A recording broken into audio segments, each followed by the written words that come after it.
Matagal namang naghahanda sa paglipad ang ating Mami Chiki sa kanyang pagdalo sa pagbabalik ng Philippine International Hot Air Balloon Fiesta live sa New Clark City sa Capas Tarlac. Ayan na si Mami Chiki para bigyan tayo ng update. Oh. Sobrang alam mong at home siya sa initan sa araw no? Enjoy na enjoy. Mami Chiki, kamusta ka na dyan? Itong si Jess, alam mo, nagpipilit yan sumama sa akin dito. Pero iiwan ka talaga kasi may dance number ka pala ngayong umaga kasama ang BGYO. Pero wala kaming BGYO dito, wala kaming bagyo. It's all sunshine. Dahil literally flying high kami dito sa New Clark City, sa Capas Tarlac para sa pagbabalik ng Philippine International Hot Air Balloon Fiesta.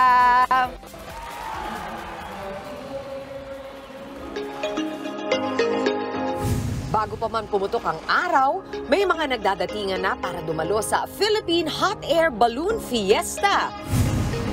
Sa mismong stadium naman ng New Clark City, naghanda na rin ang mga piloto ng mga hot air balloon.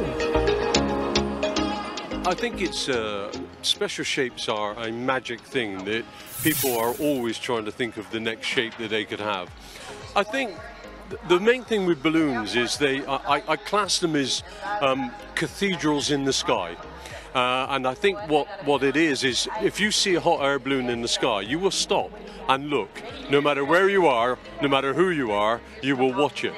And they seem to have a friendly image for the public. And people just love to see them. Ngayong taon, aabot sa mahigit 20 mga hot air balloon ang inaasahang paliliparin dito sa New Clark City. Sing-init ng apoy na ginagamit sa mga hot air balloon, excited na ang ilan nating kapatid para sa swak na post-Valentine Street na ito. Yes, taon-taon. Since 2015, yung excitement namin masaya. First time ko lang po magpunta dito. Never pa po ako nakakita ng hot air balloon in person. Tapos gusto ko makita yung mga exhibition po ng mga plane. Tsaka yung skydiving. Alam mo, Jess, Maui, Justin, and Mama Dim, kahit kami sobrang excited, gabi pa lang nandito na kami. Hindi, madaling umaga. Madilim pa lang, lamok pa lang yung lumilipad na dito kami. Kaya nakauna kami dito. At tamang-tama dahil nakasakay kami sa hot air balloon. Yan! Yes. Nakaisa kami at iba talaga yung experience pagka nandun ka sa baba, paakyat, at kapag iniiwan mo na lahat at kumakaway ka na lang, paakyat at yung may experience while you're in the air with nothing but quiet and just nature and the sunlight close to your eyes. Ang sarap. Wow. Meron ka ba, Mami, na paborito so far sa nakita mo mga design ng hot air balloon dyan? Alam mo, puro pambata yung mga design dito. Talagang patok sa mga bagets.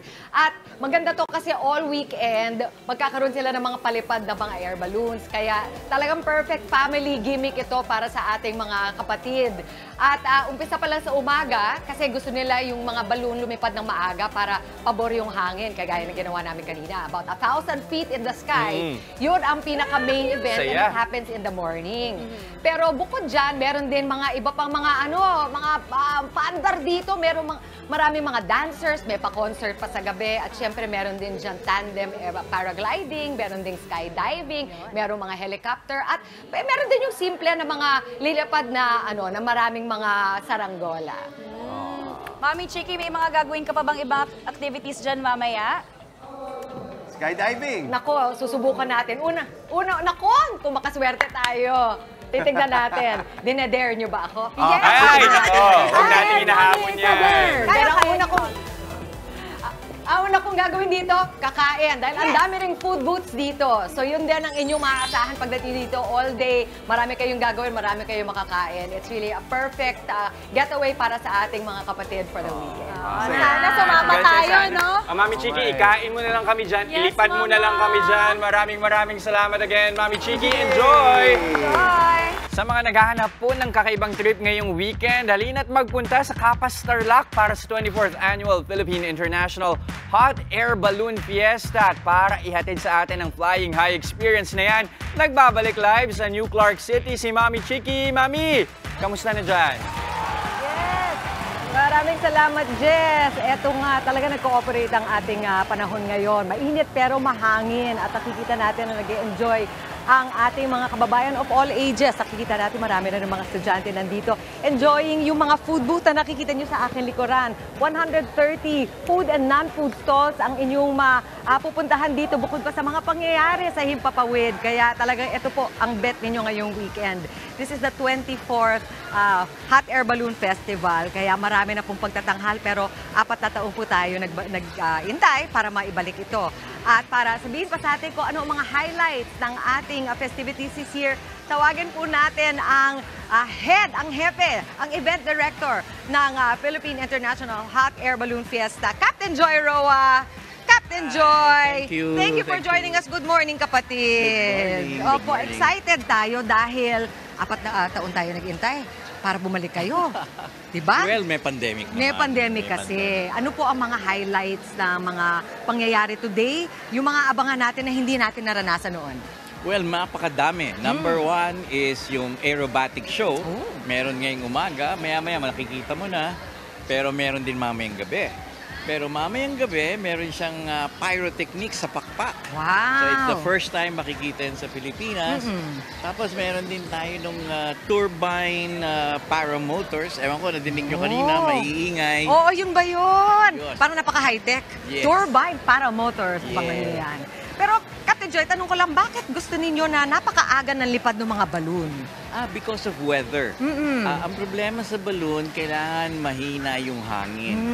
So, importante, magang-maga, as it gets later, siyempre umiinit. Pati yung balloon, yung difference ng hot at cold air, ay mahirap gawin. Hindi umaangat yung mga balloon. Pero magandang ginawa niyo dito, Captain Joy, yung night glow, yung makikita nila kapag madilim na, yung mga hot air balloon nakapark lang dyan sa field. At saka, it will go with the rhythm of and the beat of the music. Wow! So, yung banda tumutugtog habang yung balloon nag-iilaw. Opo, at sabi niyo nga 3 araw ito. So, every night, masusubaybayan nila yan. Yes. Tsaka meron din tayong drone show sa gabi. So, may drone show tayo sa gabi. Buong umaga, meron tayong drone competition. So, totally different. Yan. So, ang daming mga talaga naka-line up. Non-stop po ang activities dito. Nabanggit natin kanina umaga, meron yung mga parang simple para sa mga bata, yung nagpapalipad ng mga saranggola. Pero yung mga buwis buhay, yung mga gusto mag-skydiving, mag-paragliding, meron din dito. Madami rin sila na gustong lumundag sa napakagandang umaandar na aeroplano. Yan! Ako, abangan natin yan.